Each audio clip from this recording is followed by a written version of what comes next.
Okay, hey guys, this is DJ Foxy Lady with KUCI 88.9 FM Irvine, and I'm here with Illa J. Hey Illa, how's it going? Good, good. Oh, yeah. My bad. So how does it feel to be here in California? Oh, it's always good being here. It's like home. Like I lived out here for like 3 years. Like after the same year my brother passed. Like the end of that year, I moved out here, and that was like the point where I was like, okay, like my brother was there when he was like, before he passed, and he was happy like the last few times I saw him. So I'm like, okay, let me go to Cali. I want to feel that energy, like, Yeah. cause it was a certain energy that he had like when he moved to Cali, like, and he like, it was good for me to see him happy. So I'm like, okay, I want to go there. Like that's where he was at peace at. So, and for me that was like I was just kind of connecting the dots for. And it's like been like that through my whole career, like just like that. Like my brother kind of guided me and stuff. Oh, okay, awesome. And this tour is a dedication to your brother, right? Yeah, yeah. Well, it's a song on the album I just dropped last year called "Never Left," produced by Say That People, and that song is um, I mean, obviously it's called "Never Left," but it's like not just like my brother like never left in a sense like I never left because I caught that album Illa J in the sense that as a reintroduction because my first album it was so many things attached to it like so I feel like I didn't get a chance to really represent myself as an artist. So like this was like yes I've been doing all these I've been doing Slum, I've been doing all this other stuff, but I never left. I'm still doing my solo stuff. So it's kind of like it's kind of like both of those at the same time, and luckily like at least for me, like it's a blessing to still be able to be doing it because I know people that have been in the game and they just like you know what, that's it, and they just stop. So it's like it represents that too. Like never left. Like we still going with it, and we got a lot of stuff cooking. Like I got like 2 projects like me and Calvin Valentine just worked on. It's crazy. Like we got albums already finished. Like that was like we finished it like a year ago actually, and then we just like start making a new one like this like week. So it's gonna be like a fun year like next year. Yeah, that's awesome.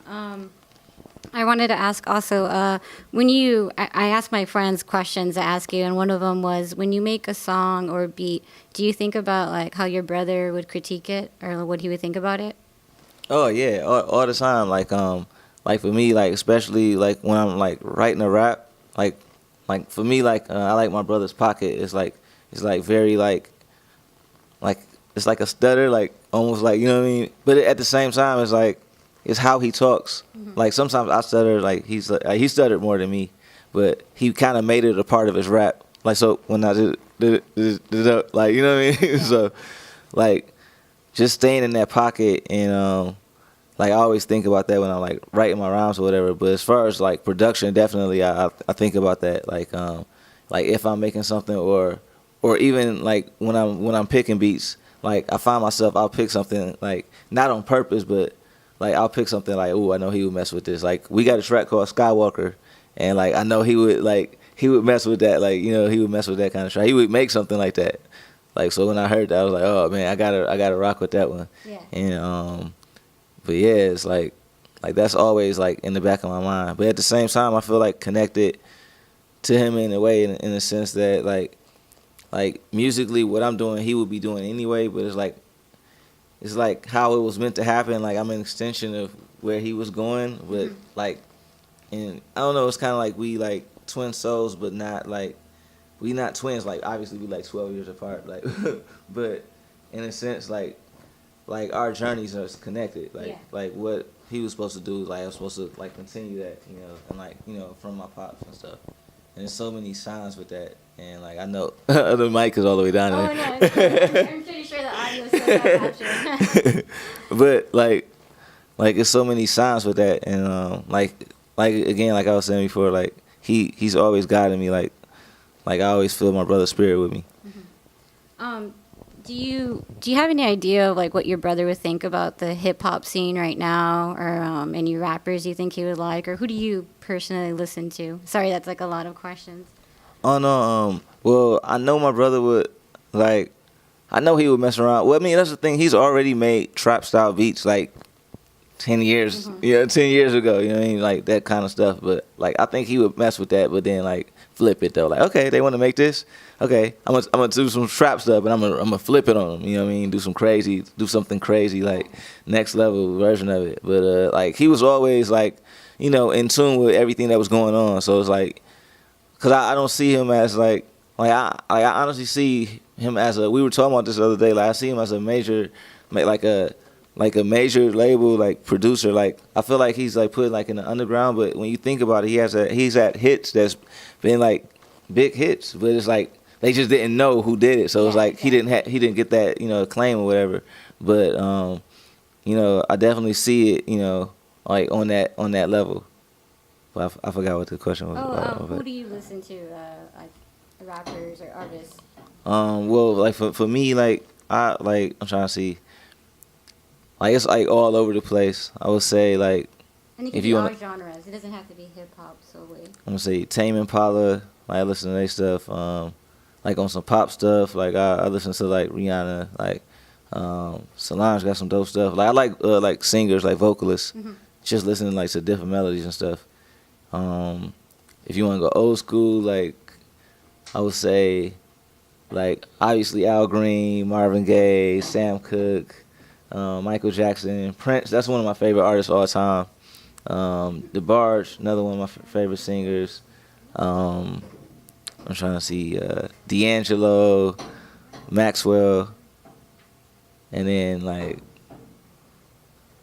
I don't know. I could go on and on about singing. Like cause singing is like my dad. Like my dad, he put me up on singing. He had everybody in my family singing. So like, that's always been one of my like. Even when I rap, to me, it's just an extension of my singing because like singing is like one of my passions. Like, it's so many different things you could do with your voice.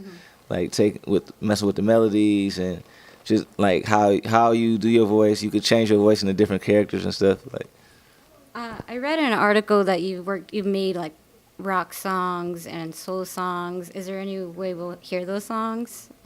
Well, yeah, like I actually just started a band. It's called The Martians, and it's based in three of the artists are from Montreal. And, obviously I'm from Detroit, so it's like, but we started playing there. Like I've been playing with them for like 2 years. We would just kind of play these low key gigs at like like a bar in Montreal, like low key. No one even knows like who's playing. And after like a year and a half of playing, I was like, yo, like, we sound dope. We should start recording it. So, like, we started to, like, make joints. 40 joints in, we started to release them. We actually just released a single. It's called Do It.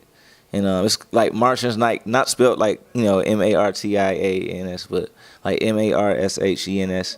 So, like, The Martians. But, like, we were just, like, sitting up one night, like, yo, like, trying to figure out the name. And then The Martians, because we actually played all of our shows at it was at this place it's a bar called Honey Martins. Okay. So we kind of took Martins, like Martians, and then changed it to like Martians. But like the song "Do It" is like it's like funk, soul, like R&B, but it still got like some hip hop drums in it. So, but like it's other joints that's kind of rocky. Some stuff like sound like some like old school Jimi Hendrix, and then you got some stuff that's more kind of like alternative rocky. Like it's all over the place. But like that, I always wanted to do a project like that. I just never got a chance to, and that kind of happened. Just like it just happened naturally, and it's dope for me because I get a chance to do that and then still do the rap stuff. Cause like a lot of times like I want to find that balance. Cause I like to make so many different styles of music. So it's like sometimes like you feel like you have to make a certain style, like, okay, like I have to do just underground hip hop or this or that.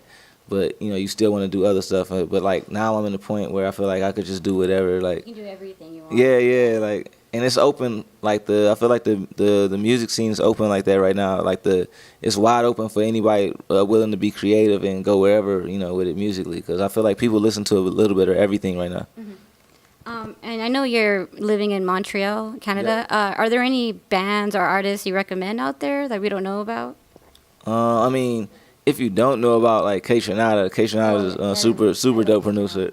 Super dope producer. Dr. Mad and Walla P. Like they make kind of like funk music, like funk hip hop beats kind of. Trying to see. Well, Fauna, the like she's just one of the singers in my band. Like she has an EP out, but like she's working on another album, and she has a really dope voice. And I'm trying to see. It's a lot of dope producers. Adam One. Trying to see. Gabe Nandez. I think he's actually from New York, but he's based out in Montreal right now. Like he's a dope rapper, like upcoming. Louis P, who was actually K Tronada's younger brother. Trying to see Shashu, another really dope producer. Like he makes a lot of like sample based hip hop, but he also make like dance stuff, like a little bit of everything. And I feel like their music scene is kind of like Detroit's in the sense that like they got their hip hop scene, but then they got their kind of dance scene because it's like a lot of techno music in Detroit too, and house music. Yeah, and that's how it started, right? yeah, it's like a little bit all over the place, and it's almost like a melting pot because all those different styles like meshed in one. Yeah. That kind of leads to my next question. I have a lot of friends from Michigan, and I love them. Everyone from Michigan is like, they're hilarious and super fun. And he wanted to ask, like, what do you do to like give back to Detroit or rep it? I mean, for me, it's just like everywhere that I go, like repping my city and my hood in the sense that I know it's a lot of people that like from my neighborhood like that don't ever leave that. You know what I mean? They in that forever, like in that box or in the city or at the farthest they go to maybe a state over or the farthest they go is like not even out the state. It's like some people who never even leave the hood and never leave their state. So like for me, it's like paying back. It's like doing it for them in a sense. Like when I'm going everywhere I go in the world to show them like, yo, I'm from the same place as you were, and I was able to take use my gift and take it all around the world. And like for me, that's what my brother showed me is like by seeing him, like we are from the hood and this guy from the hood go and do all this stuff, and next thing you know, he coming back rolling Escalades and Range Rovers in the hood, and he did it with making music. So, because usually it was like it had to be like the D-boy or drug dealer or whatever that would be making that money. So for him to make that kind of money and do it with music and doing it the right way, like doing it legally. I ask this to everybody. Have you ever had any fun fan experiences or anything interesting?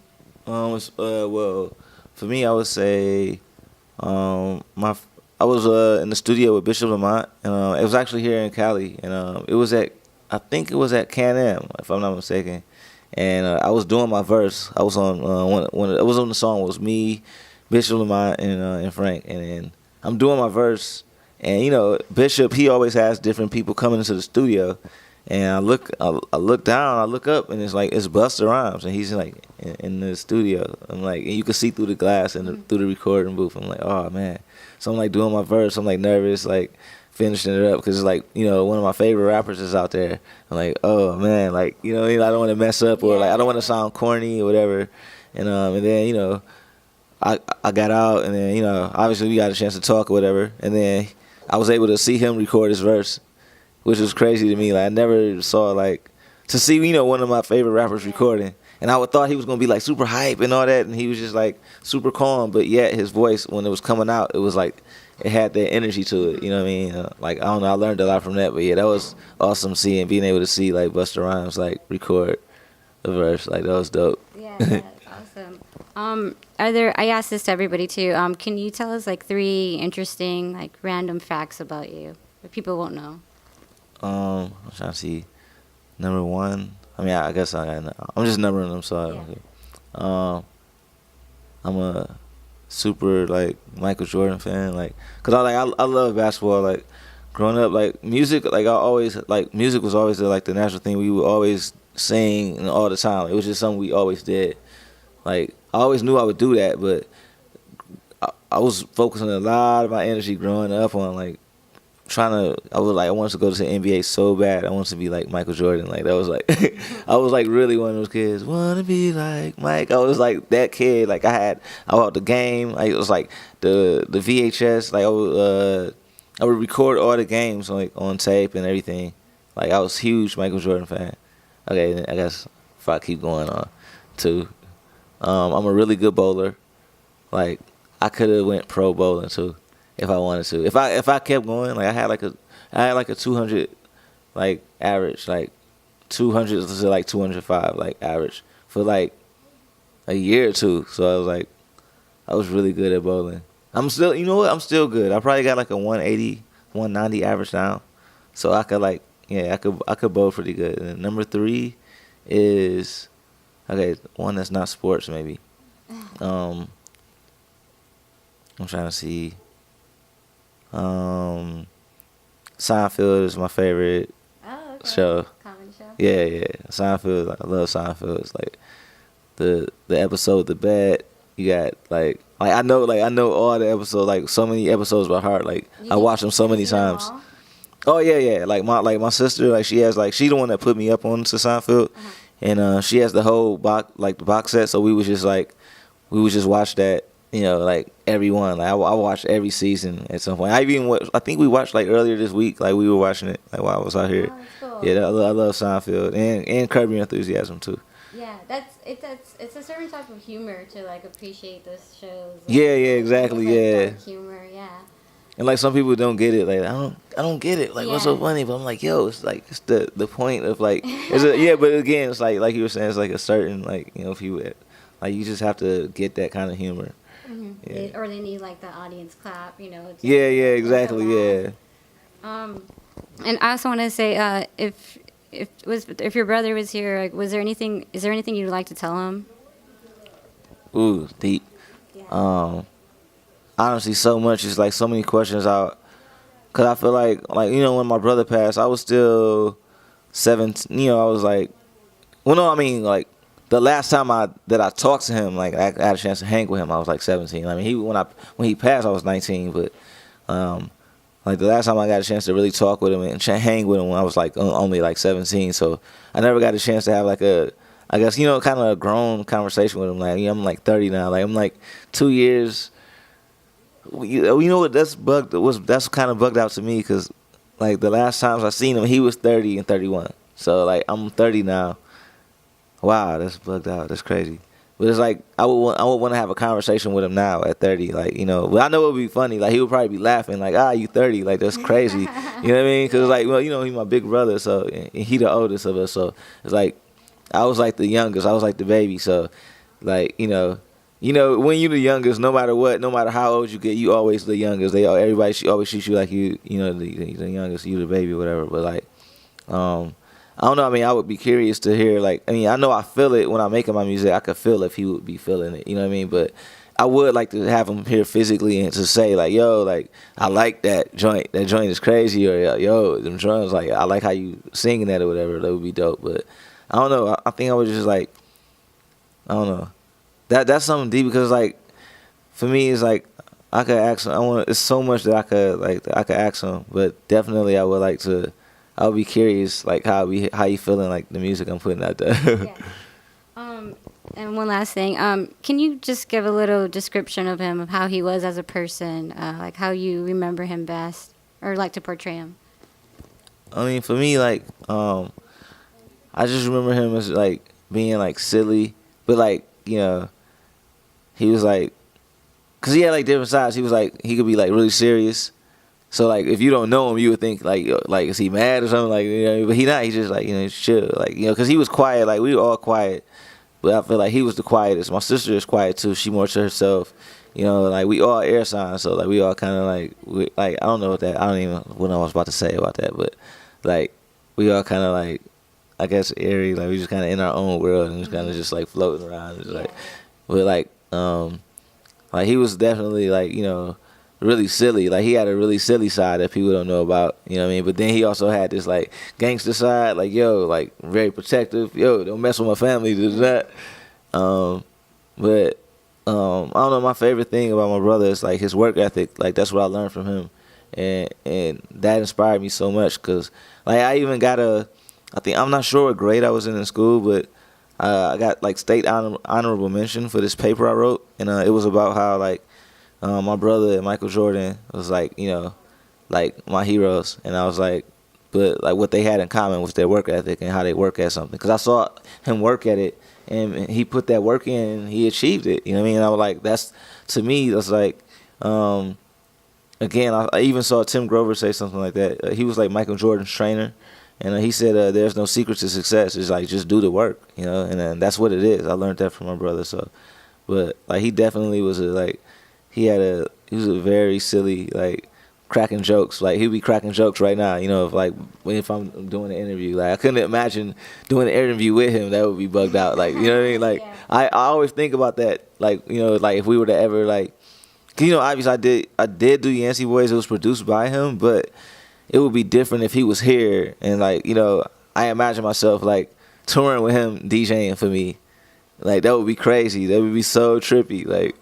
Oh man, like that'd be crazy. All right. Well, thank you so much, Illa. I look forward to seeing you tonight. And again, I love your music, and I wish you the best in your career. So thank you. Well, thank you. Appreciate it for sure. Oh, that was good. Yeah, no, it was great. I loved it.